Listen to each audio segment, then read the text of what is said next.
Imagine a weapon so devastating that hardened enemy soldiers, men who had sworn to die rather than surrender, began abandoning their positions in terror before it even fired.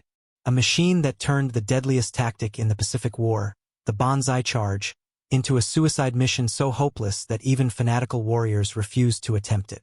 In early 1945, American forces introduced a weapon to the jungles of Luzon that would fundamentally rewrite the rules of jungle warfare, break the will of an enemy that had never known retreat, and create a legacy of psychological terror that would echo through tunnels and foxholes for generations. This is the story of the Quad-50, the half-track that became known as the meat chopper, and how 4 machine guns mounted on a single turret changed the nature of combat in the Pacific theater forever. The Philippine island of Luzon in January 1945 was a realm of shadows and sudden death. Dense jungle canopies filtered the tropical sun into a greenish twilight that persisted even at midday, while the undergrowth grew so thick that visibility rarely extended beyond 20 yards. The air hung heavy with moisture, a suffocating blanket that turned every breath into an effort and every piece of equipment into a rust magnet. The smell of rotting vegetation mixed with cordite and death, creating an odor that soldiers would remember decades later with involuntary revulsion. Rain came in torrential sheets that transformed paths into rivers of mud and turned the red clay soil into a treacherous, sucking morass that claimed boots and threatened to swallow entire vehicles. In this environment, conventional warfare became a nightmare of close-quarters brutality where technological advantages dissolved into chaos and survival became a matter of reflexes and luck. American forces advancing through this verdant hell faced an enemy that had perfected the art of jungle warfare over years of brutal combat across Asia and the Pacific. Japanese defensive positions took advantage of every terrain feature, every shadow, every natural hiding place that the jungle offered. Machine gun nests nestled into the roots of massive banyan trees, invisible until they opened fire.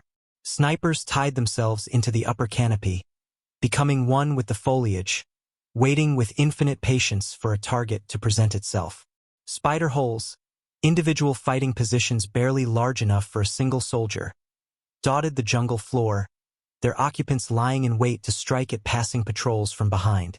The Japanese had transformed the jungle itself into a weapon, and American casualties mounted with each yard of ground gained. But the most terrifying weapon in the Japanese arsenal was not technological, it was psychological and tactical. The Banzai charge, a mass infantry assault that threw human wave after human wave against American positions, represented the ultimate expression of the Imperial Japanese Army's warrior ethos. These were not desperate last stands by defeated soldiers, but calculated tactical maneuvers designed to overwhelm defensive positions through sheer numbers and ferocious aggression. Japanese commanders had studied American defensive tactics and recognized a crucial vulnerability. Standard infantry weapons, even well-positioned machine guns, could only engage a limited number of targets before being overrun by a determined mass assault. The preparation for a Banzai charge began in the hours before dawn. Japanese soldiers would gather in assembly areas, often fortified positions or tunnel complexes that honeycomb the volcanic hills of Luzon. Officers passed out sake rations, not enough to intoxicate but sufficient to dull fear and sharpen resolve. Many soldiers tied white headbands around their helmets, traditional symbols of death and determination. Some carried bayonets fixed to rifles, others wielded swords, and all moved with the certainty of men who did not expect to survive the coming assault. The psychological conditioning was absolute. Death in service to the emperor was the highest honor. Retreat was unthinkable shame. Surrender meant eternal disgrace not just for the soldier but for his entire family. When the attack came, it came like a tidal wave of flesh and steel. First would come the battle cry, Tenno Haika Banzai, meaning long live the emperor. The sound would begin as a distant roar, building in volume and intensity as hundreds of throats joined the chant. Then came the drumming of boots against earth, growing louder by the second, accompanied by the clash of equipment and weapons. American soldiers manning defensive perimeters would hear this approaching storm and feel their stomachs tighten. Their hands grow slick with sweat despite the heat. They knew what was coming, but knowledge did nothing to prepare them for the reality. The first wave would burst from the jungle treeline at a full run, 50 or 100 men moving as a single organism, bayonets glinting in whatever light penetrated the canopy. American machine gunners would open fire immediately, their .30 caliber Brownings chattering out 600 rounds per minute. Men would fall, bodies tumbling forward with the momentum of their charge, but for every one that dropped, 2 more would surge forward to take his place. Riflemen would fire as fast as they could work their bolts, extracting spent casings and chambering fresh rounds in a mechanical rhythm born of endless training. But in close-quarters jungle fighting, the distance between defensive positions and the tree line might be only 30 or 40 yards. At a running pace, even across difficult terrain, that distance could be covered in seconds. The psychological impact of facing a Banzai charge was devastating. These were not soldiers falling back under fire, not men seeking cover or showing any sign of self-preservation. They came forward screaming, stepping over the bodies of their fallen comrades without hesitation, faces contorted with battle fury. American defenders would see individual enemy soldiers absorb multiple hits and continue advancing, driven by adrenaline and determination until catastrophic injury or death finally brought them down. The sheer visceral terror of watching this human tsunami approach, knowing that if the defensive line broke even momentarily, it would dissolve into hand-to-hand combat where numbers and fanaticism trumped firepower and training. And break those lines did with horrifying regularity. Machine gun crews would fire until their barrels glowed red and ammunition belts ran dry, then draw pistols for the inevitable close-quarters struggle. Riflemen would fix bayonets and brace for impact. The fighting that followed was primitive and brutal. Stabbing, clubbing, wrestling in the mud. American units would eventually repel the attack, but the cost was measured in bodies and shattered nerves. Survivors would sit in the aftermath, hands trembling, ears ringing from the din of battle, surrounded by the moaning wounded and the still corpses of friend and foe alike. The psychological toll accumulated with each engagement, eroding combat effectiveness even as units technically held their ground. The tactical problem was clear to American commanders. Standard infantry weapons simply could not generate enough sustained firepower to break a determined mass assault before it reached defensive positions. The cyclic rate of standard machine guns and rifles, even when perfectly employed, created gaps in coverage that a sufficiently large attacking force could exploit. Artillery and mortar support, while devastating when available, required time for fire missions to be called in and adjusted. In the chaos of a sudden Banzai charge emerging from the jungle at close range, that time did not exist. What was needed was a weapon that could instantly generate overwhelming firepower, something that could create such an impenetrable wall of projectiles that no mass of humanity could cross it. Such a weapon existed, but it had never been designed for the purpose it was about to serve. The M16 multiple-gun motor carriage rolled off American production lines with a specific and straightforward mission: shoot down aircraft. Mounted on AM3 half-track chassis, part-wheeled vehicle in front, part-tracked vehicle in rear, the M16 carried a turret-mounting 4M2 Browning .50 caliber heavy machine guns. The design was elegant in its simplicity. Concentrated firepower that could saturate a volume of sky with large-caliber bullets, creating a lethal zone through which no aircraft could safely pass. Each of the 4 guns could fire at a rate of 450 to 550 rounds per minute, meaning the entire system could theoretically put out over 2,000 rounds per minute. The .50 caliber projectile itself was a formidable piece of ammunition, originally designed to penetrate light armor and aircraft components. At half an inch in diameter and weighing approximately 2 ounces, each round carried tremendous kinetic energy. Against aircraft at altitude, this meant structural damage and systems failure. Against ground targets at close range, it meant something altogether more terrible. But in early 1945, the skies over Luzon belonged to America. The once formidable Japanese air forces had been ground down by years of attrition, and the few remaining aircraft were husbanded for kamikaze attacks against naval targets rather than ground support missions. The M16 half-tracks, designated as anti-aircraft platforms and dubbed Quad-50s by the soldiers who crewed them, found themselves rolling through jungle terrain with nothing to shoot at above them and everything to shoot at around them. The irony was not lost on anyone involved. The crews of these vehicles faced an unusual predicament. They had been trained to engage aerial targets, to track fast-moving aircraft across the sky, to calculate lead angles and elevation adjustments for targets thousands of yards away. Their technical manuals, printed by the thousands in government facilities back in the States, contained detailed instructions for anti-aircraft operations, maintenance procedures for high-altitude fire, and troubleshooting guides for dealing with icing at elevation. Nowhere in these manuals was there any guidance for what to do when several hundred enemy soldiers came charging out of the jungle at you from 50 yards away. The crews improvised, adapting their training and equipment to a role for which it had never been intended, and in doing so, they created something unprecedented in the history of warfare. The first combat employment of a Quad-50 against ground targets occurred on a patrol route near a clearing where intelligence had indicated enemy troop concentrations. The half-track rumbled along a muddy track cut through the jungle by engineer units, its crew alert for ambush. The gunner sat in the turret, scanning the tree line with the practiced eye of a veteran who had learned that survival depended on seeing the enemy first. The driver navigated the treacherous terrain, fighting the controls to keep the vehicle from sliding off the track into the ditches that flanked the path. The rest of the crew manned their positions, weapons ready, expecting another day of tense patrol in hostile territory. The Japanese attack, when it came, emerged from the jungle with the suddenness of an explosion. One moment the clearing was empty. The next it seethed with running figures, hundreds of enemy soldiers pouring from concealed positions along the far tree line. The distinctive battle cry echoed across the open ground, a sound that had struck fear into American defenders throughout the Pacific campaign. But this time something was different. This time the Americans had a Quad-50. The gunner's reaction was instinctive, born of training and combat experience. His hands found the controls, his thumbs settled on the firing mechanism, and he traversed the turret toward the oncoming wave.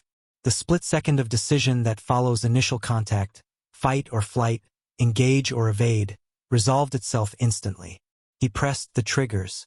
What happened next redefined the concept of firepower in infantry combat. All 4.50 caliber machine guns opened fire simultaneously, creating a sound that was not just heard but felt in the chest and bones of everyone within 100 yards. The noise was not the sharp crack of rifle fire or even the familiar stutter of standard machine guns. It was a continuous, rolling thunder, a physical force that seemed to tear at the very air. Each gun fired independently, their cycles slightly out of phase, creating not a staccato rhythm but an unbroken roar. The sound was apocalyptic, a mechanical expression of pure destructive violence that overwhelmed every other sense. The visual effect was equally stunning. For streams of tracer rounds, 1 in every 5 bullets loaded with a pyrotechnic charge that burned brightly in flight, lanced out from the turret, creating what appeared to be solid bars of fire reaching toward the attacking formation. The tracers allowed the gunner to walk his fire across the target area, but they served another purpose. They were visible evidence of the stream of death that connected the gun to its target. For every tracer visible, 4 invisible rounds traveled the same path. The combined streams merged and separated, swept back and forth across the clearing, each pass cutting a swath through the enemy formation like a scythe through wheat. The impact of .50 caliber rounds on human bodies at combat ranges was catastrophic and immediate. These were not rifle bullets designed to wound or incapacitate. They were rounds designed to tear through aircraft engines and armor plating. When they struck flesh and bone, the results were horrific beyond description. Bodies did not simply fall. They came apart. The kinetic energy transfer was so extreme that limbs separated, torsos were torn open, and the unfortunate individuals in the direct path of fire ceased to exist as recognizable human forms. The mud of the clearing erupted in geysers as rounds struck the ground, throwing up fountains of red earth mixed with debris. Trees at the edge of the clearing were shredded, their trunks split and splintered by the impacts. Equipment, rifles, packs, helmets, disintegrated or went spinning through the air. The Japanese charge, which had begun as a coordinated mass assault, dissolved in seconds. The formation simply ceased to exist as a tactical entity. Those in the direct path of fire were killed instantly, their bodies crumpling or being physically thrown backward by the impacts. Those on the flanks saw what was happening and broke, individual self-preservation finally overcoming military discipline and cultural conditioning. Some threw themselves flat, seeking any depression in the ground that might offer cover. Others turned and fled back toward the treeline, running in panic from a weapon unlike anything they had encountered. The attack that should have overwhelmed the defenders with numbers and ferocity instead scattered like smoke before a wind. The Quad-50 continued firing, its barrels traversing smoothly across the killing field. The gunner operated with the detached efficiency of a man performing a familiar task, his training taking over while his conscious mind struggled to process the destruction he was causing. Spent brass casings poured from the turret in a metallic waterfall, pinging and clattering as they struck the ground. The smell of burning propellant hung thick in the air, acrid and overwhelming. The heat from the barrels created visible distortion in the air, and even from positions nearby, other American soldiers could feel the warmth radiating from the weapon system. When the firing finally ceased, ammunition expended or targets eliminated, an unnatural silence fell over the clearing. The contrast between the apocalyptic roar of the guns and the sudden quiet was jarring, disorienting. Ears rang with tinnitus that would persist for hours. Hands trembled with residual adrenaline. Eyes struggled to focus on anything other than the carnage spread across the ground.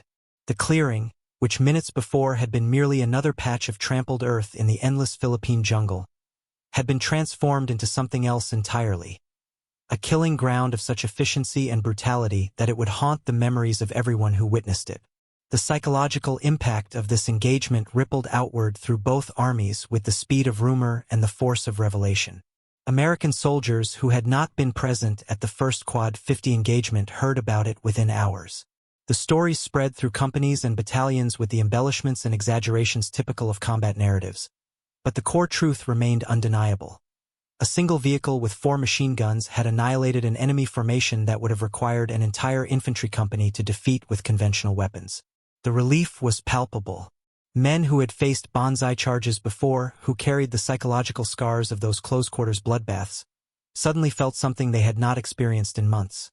Hope that the terrible mathematics of jungle warfare might finally be shifting in their favor. For the Japanese, the psychological effects were even more profound and far more destabilizing.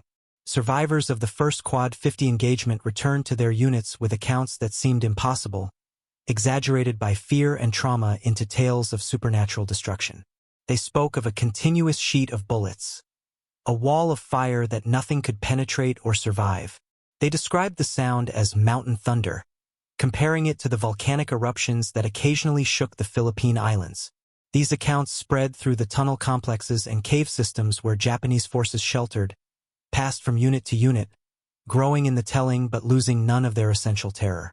The tunnel networks that honeycombed the volcanic hills of Luzon had become the backbone of Japanese defensive strategy. These were not crude excavations but sophisticated military engineering projects, with multiple levels, ventilation systems, ammunition storage, hospital areas, and living quarters.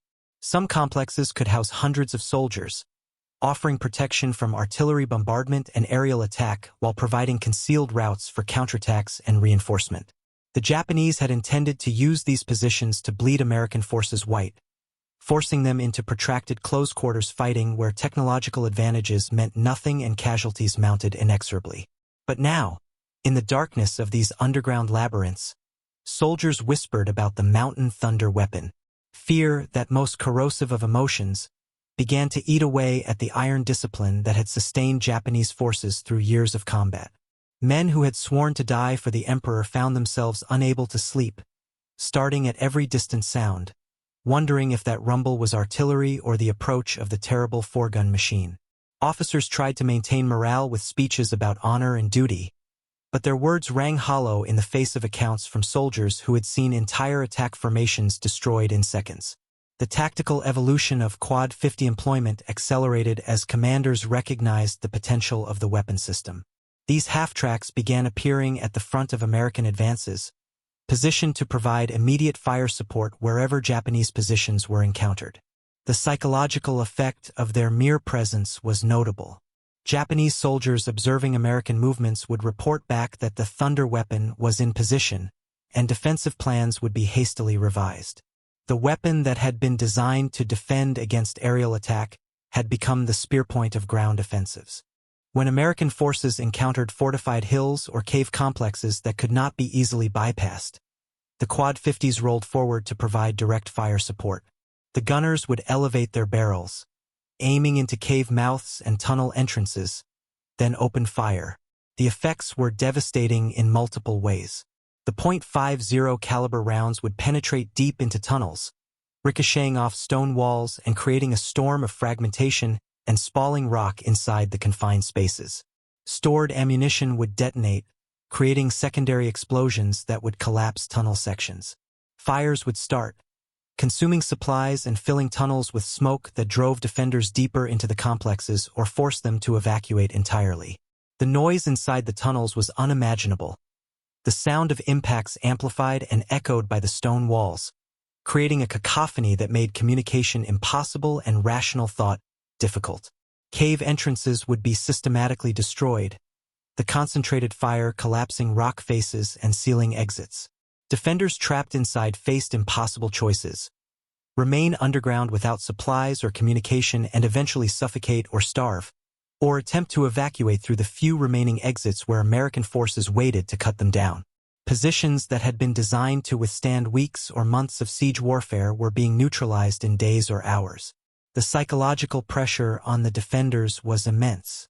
The constant threat of the Quad-50, the knowledge that at any moment those 4 guns might open fire and turn their shelter into a tomb, eroded fighting spirit in ways that conventional bombardment never could. By early March 1945, the impact of the Quad-50s on the Luzon campaign had become strategically significant. Japanese defensive positions that should have required weeks of bloody fighting to reduce were being abandoned after minimal resistance. Intelligence officers interrogating prisoners of war heard repeated references to the Thunder weapon and its effects on morale. Soldiers who had been captured, an act that would have been unthinkable for Japanese troops earlier in the war, cited the hopelessness of fighting against such overwhelming firepower as justification for their surrender.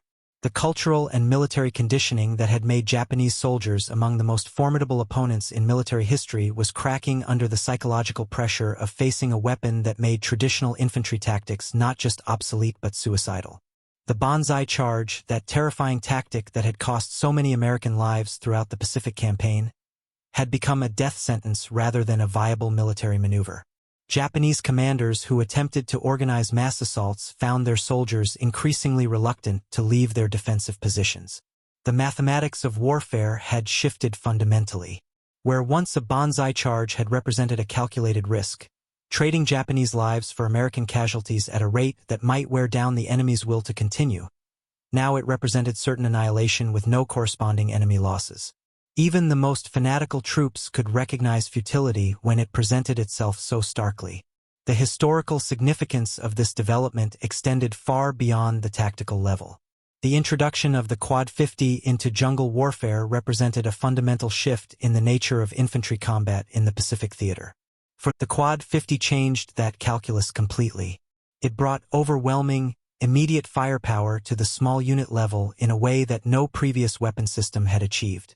A single vehicle, crewed by 4 or 5 men, could generate more sustained firepower than an entire infantry company armed with conventional weapons. This meant that American forces could operate in smaller, more mobile units without sacrificing firepower or defensive capability. It meant that defensive perimeters could be held with fewer troops, freeing up manpower for offensive operations. Most importantly, it meant that the tactic that had caused the most American casualties, the Banzai charge, had been rendered obsolete. The psychological dimension of this shift cannot be overstated. Warfare, at its core, is as much a contest of wills as a contest of arms. The side that breaks first, that loses its willingness to continue fighting, loses regardless of its remaining material resources. Japanese military culture had constructed an edifice of belief around the concepts of honor, duty, and the inevitability of death in service to the emperor. This belief system had sustained Japanese forces through defeats and hardships that would have shattered armies with different cultural foundations. But belief systems, no matter how deeply held, can only withstand so much contact with contrary reality. The Quad-50 represented a reality that contradicted fundamental assumptions about warfare that Japanese soldiers had been taught from their earliest military training. They had been told that spirit could overcome material disadvantage, that courage and determination could defeat technological superiority, that death in service to the emperor was the highest achievement. The Quad-50 made these beliefs seem not just questionable but demonstrably false. Men who charged the thunder weapon did not achieve glorious death in combat. They were simply erased, reduced to scattered remnants in the mud. Their sacrifice meaningless because it did not even slow the enemy's advance. There was no honor in futility, no glory in waste, and the accumulation of these truths gradually undermined the psychological foundation upon which Japanese military effectiveness rested. The terrain of Luzon itself seemed to transform under the influence of this new weapon. Clearings that had been battlegrounds where desperate close-quarters fighting determined outcomes became killing zones to be avoided at all costs. The jungle paths and roads that American forces used for movement, once target-rich environments for ambush and attack, became corridors of safety when a Quad-50 was present. The very landscape rearranged itself according to the logic of firepower, with Japanese forces withdrawing deeper into the mountains and more remote areas, avoiding engagement wherever possible, conserving their dwindling strength for a final stand that they increasingly understood would be their last. The crews who operated these weapons developed their own relationship with the machines they controlled. There was pride, certainly, the satisfaction of wielding such overwhelming power, of being the solution to a tactical problem that had plagued American forces for years.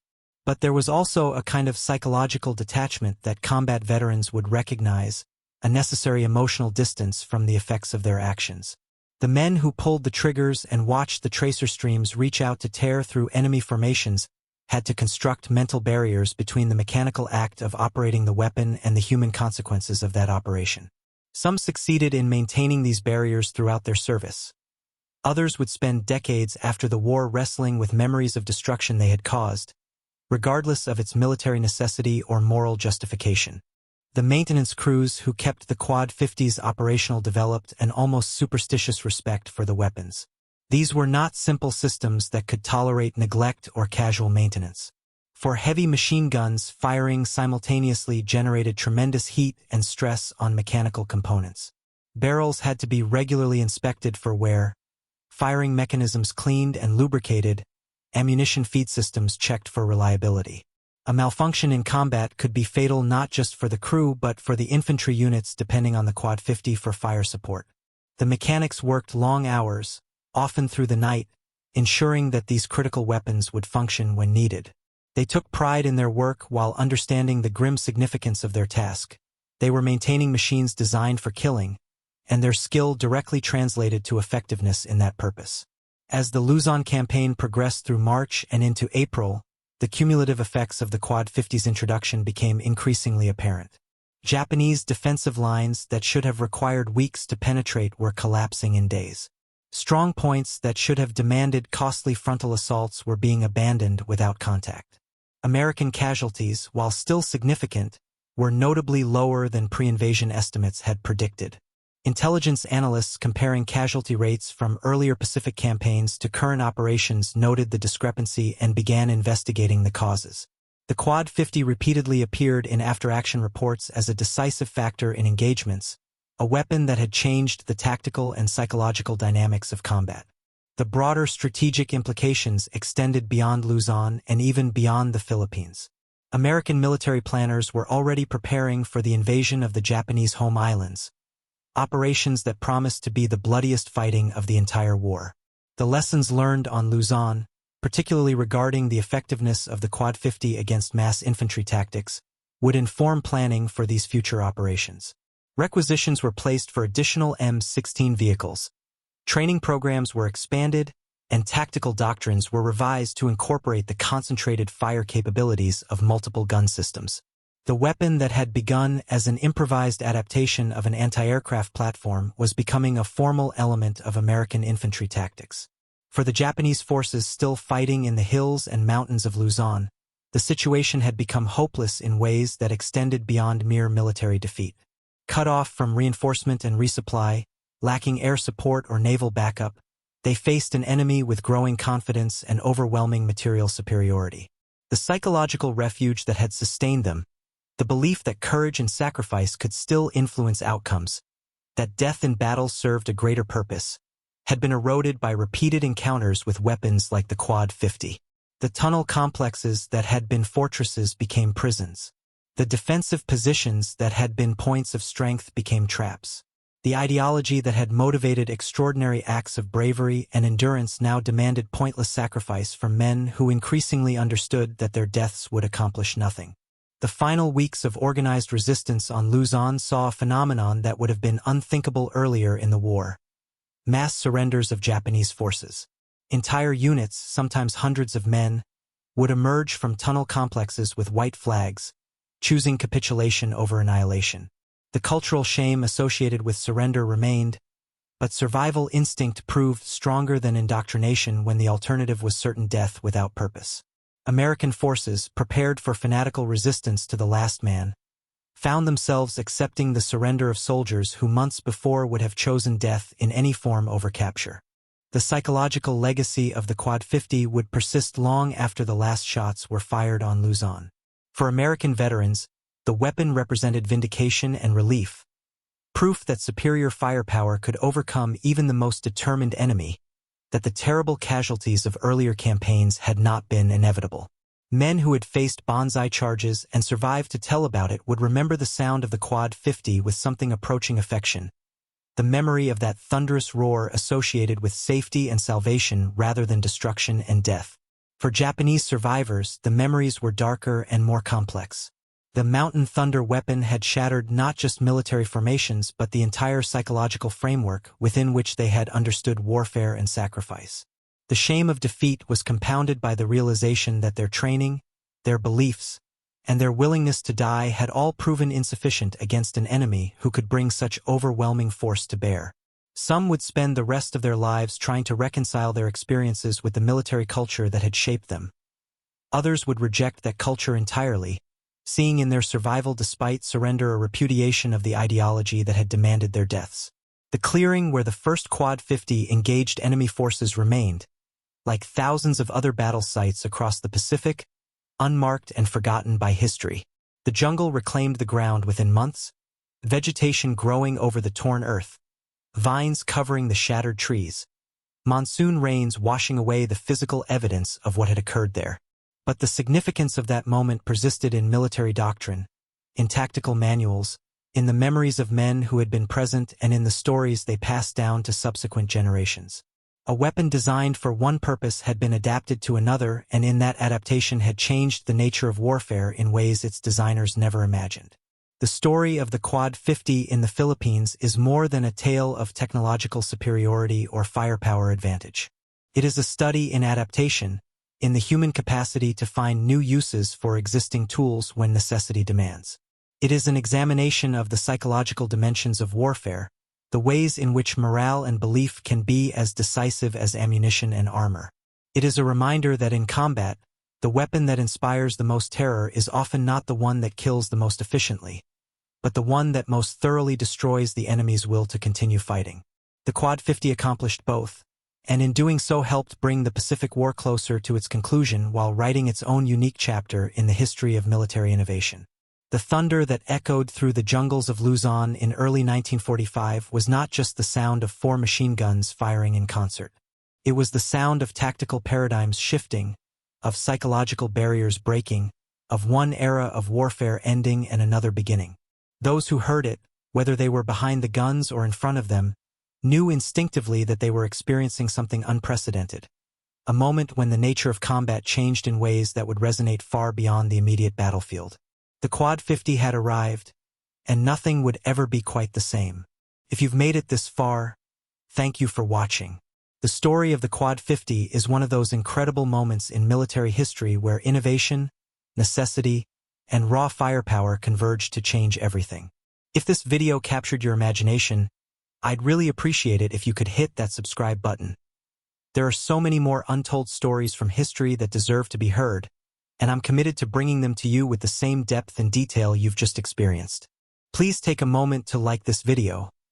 It helps more people discover these fascinating historical narratives.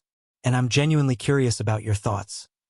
What do you think it would have been like to be present in that moment, hearing that thunderous roar for the first time, whether as a soldier wielding that incredible weapon or as someone facing it from the other side? Drop your thoughts in the comments below. These stories aren't just about machines and tactics. They're about human beings in extraordinary circumstances, and I'd love to hear your perspective on what that must have been like. Thanks again for watching, and I'll see you in the next one.